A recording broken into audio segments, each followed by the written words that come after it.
ايضا رابطه الانديه المحترفه اللي هو المسؤوله عن الدوري ومسؤوله عن المواعيد ومسؤوله عن اشياء كثيره. معانا الاستاذ احمد دياب رئيس رابطه الانديه المحترفه. اهلا بيك استاذ احمد. استاذ عمرو، مساء الخير، ازيك؟ هنعمل ايه مع بيراميدز؟ هنعمل كل حاجه كويسه زي ما بنعمل مع ال 18 نادي. طيب هم عندهم اعتراضات، حاجة. وعلى فكره مش هم بس، بقالنا مده انديه كثيره عندها مشكله كبيره مع التحكيم، يعني واضح ان ده. طيب خلينا الاول ناخد العنوان بتاع التحكيم. ايوه، احنا كرابطه بنستقبل كل شكاوي الانديه فيما يخص موضوع التحكيم، وبدورنا بنرسلها لاتحاد الكره ولجنه الحكام، لان هي اللجنه موجوده داخل اتحاد الكره مش في الرابطه.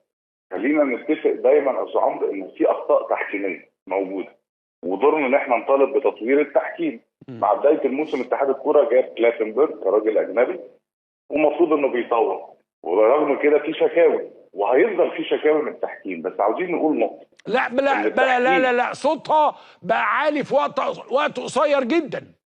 يعني انت ملاحظ في دوشه جامده جدا، مش زي كل موسم. ده الموسم ده في، يعني مش بتكلم على نادي او اتنين، بتكلم على عده نوادي. يعني احنا معترفين بده، في تواصل مع اتحاد الكره دائم بنبعت كل شكاوي الانديه، لكن خلينا يعني نقول ان في الاخر حكامنا المصريين لازم نفضل داعمينهم، هم نفس الحكام. احنا كل اللي بنطالب منهم تطوير الاداء، تطوير ادائهم، لكن هتفضل في اخطاء تحكيميه اكيد، مره بتبقى لصالح النادي ومره بتبقى عليه.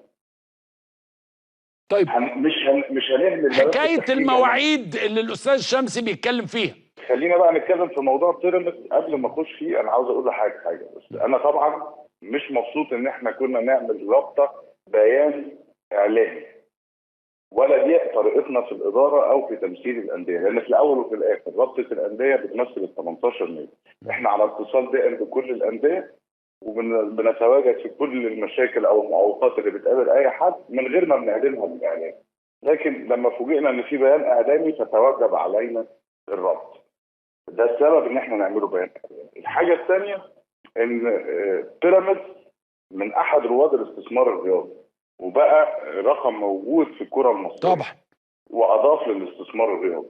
احنا دايما هنفضل داعمين لده زي ما احنا داعمين للانديه الجماهيريه، لان الميكس ده اللي بيطلع لنا منتج لبطوله الدوري المصري بالشكل ده.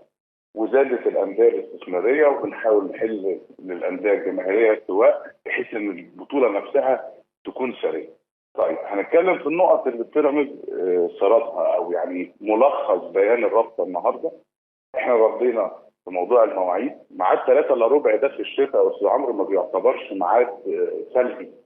3 الا ربع ده في الشتاء ده طبيعي جدا، زيه زي 5. يعني الجو خلاص، ده في الصيف هو اللي بيبقى سلبي. طيب هل بيراميدز النادي الوحيد اللي لعب 3 الا ربع؟ لا، في 40 مباراه في ال 13 جوله اتلعبوا 3 الا ربع. يبقى بيراميدز هنا مش مضطهد.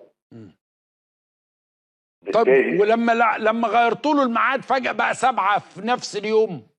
بيحصل لا مش في نفس اليوم ولا حاجه، تم اختار الانديه. حضرتك ده بيحصل وحصل في عدد 12 ماتش السنه دي، بيبقى يا اما لعربيات لظروف النقل بس التلفزيوني او لعربيات الفار، لكن ما بنخرجش بره اليوم.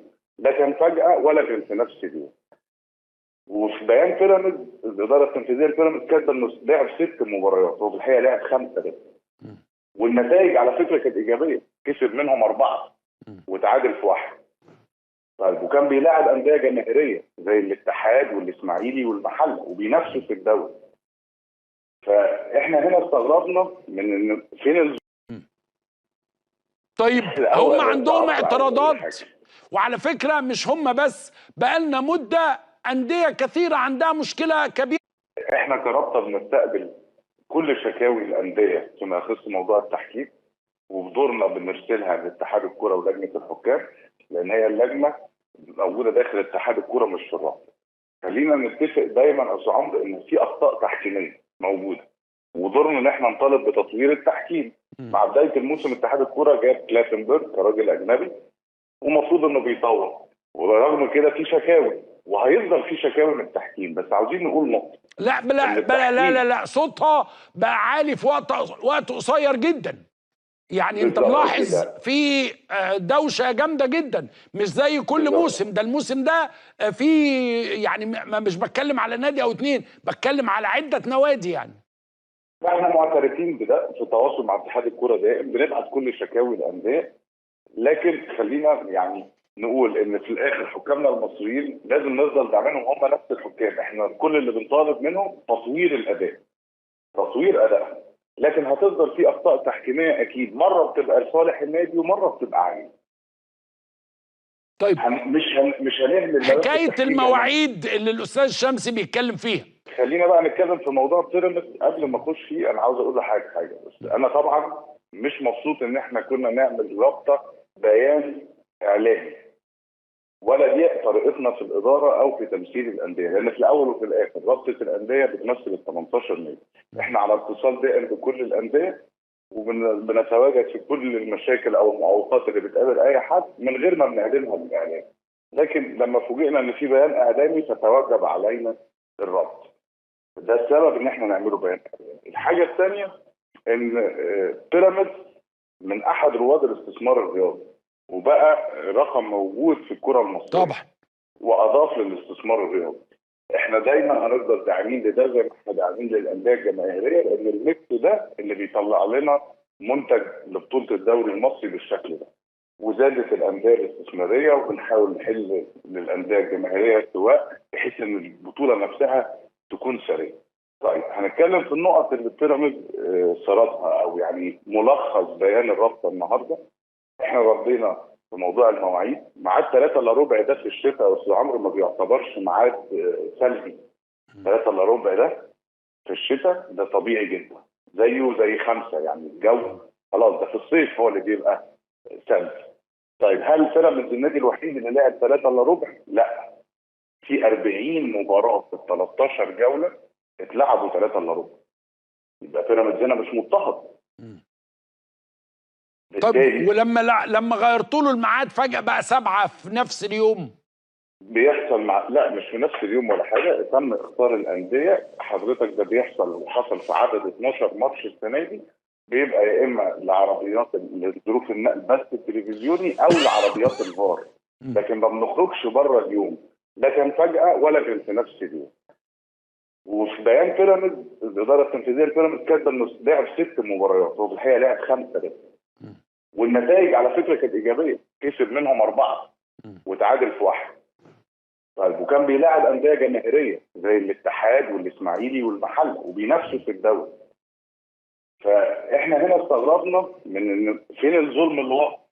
طب تحكيم، احنا كرابطه حطينا في اللائحه يسمح لكل ال 18 نادي لو عنده اي تحفظ على حكم يقدر او على مباراه يقدر يجيب حكام اجانب، وبالفعل بيراميدز فعل ده. طب ما هو كان احنا هو الدوري كله هيتعمل بحكام اجانب؟ ما انا الجمله لا دي طبعا، بقت غريبه انا بقول اصلا. لحضرتك ان كل الاوبشنز يا استاذ عمرو موجوده. ايوه هي انا الفكره فاهم، بس. بس انا كل ماتش. طب ما انت شفت مشكله الاهلي ومشكله طبعا. الزمالك ومشكله طبعا. المحله ومشكله بيراميدز يبقى مشاكل.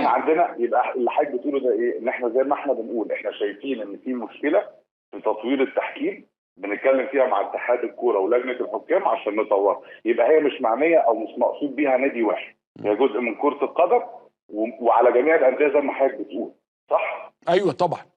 يبقى مش موجهه ضد نادي واحد مثلا. ايوه لازم يكون في حل، ما هو كل نادي بيحس بالظبط، يبقى الحل بالظلم. جذري في ملف التحكيم وتطويره، ده اللي احنا شغالين مع اتحاد الكوره عليه. لكن البيان احنا ليه وضحنا ده وليه قلنا ان النقط دي بنرد عليها يا استاذ عمرو؟ عشان وطلبنا في اخر بياننا ان احنا بيراميدز ده بنعتز بيه جدا وبنقدر ملاكه جدا واستثمار